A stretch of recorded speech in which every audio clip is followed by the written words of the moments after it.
Para ho din mas, kumbaga po, maunawaan, no, ma-absorb ng ating tagapakinig at mga manonood yung kahalagahan nitong training sa tubig. Kasi nga po sabi ninyo, kanya-kanyang style yan pero kayo kaninyo, hindi kayo sa open waters, no? For obvious reasons.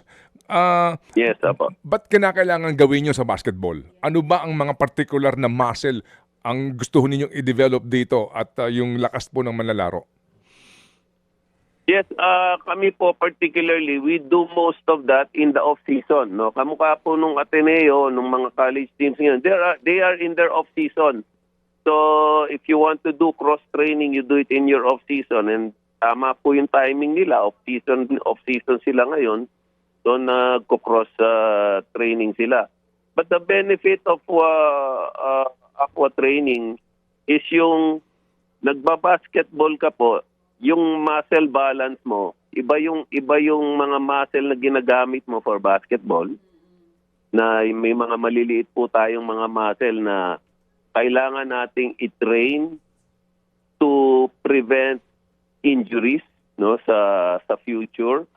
So water training does that, no, yung mga ibang muscle mo na hindi mo nagagamit kasi ibang set of muscle ang ginagamit mo for basketball. Pag nate-train mo yung ibang set of muscle mo, lumalakas ka overall, it prevents injuries. At the same time po yung water training for if you're already injured or if you're trying to avoid injuries, dahil may buoyancy po yung tubig no? May buoyancy.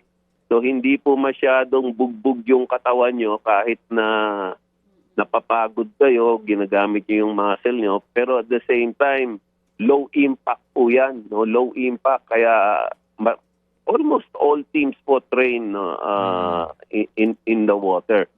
But always in the pool. No? Yun nga po, I don't know if any other team that does yung aqua training in the beach or in the open sea. No? So baka po isang lang dyan is if you're doing water training or aqua training, it should be in a controlled environment. It should not be in the open sea. Yung pong mga weights na nilalagay sa ankle o kaya po may bit-bit na weights yung athlete habang siya ay nagta-traverse po ng tubig sa swimming pool, yung po kasama talaga yon sa training, no? Ano po yon? That would be a very advanced state of training. Masyado ka ng advanced to do that. No? Sa atin po, even as a pros, water training, we do not do weights. We do not put weights because in the first place, it's dangerous already if you're in the water. Siguro po in fairness naman dito sa Ateneo team, I don't think na totoo po, hindi po ata totoo na dinagyan sila ng weights. No? So, I don't think nangyari po yon or meron pong ginawa na nilagyan sila ng weight sa paa or sa kamay. Yung sinasabi ho ninyo, advance ito. Just to be accurate. Mga kapatid, patuloy po kayong tumutok sa 105.9 True FM para sa totoong balita, informasyon, music, and entertainment. Mag-subscribe sa aming YouTube channel at podcast at sundan nyo kami sa Facebook, Instagram, X at TikTok sa True Network PH. Bisitahin din po ang aming official website, truefm.ph.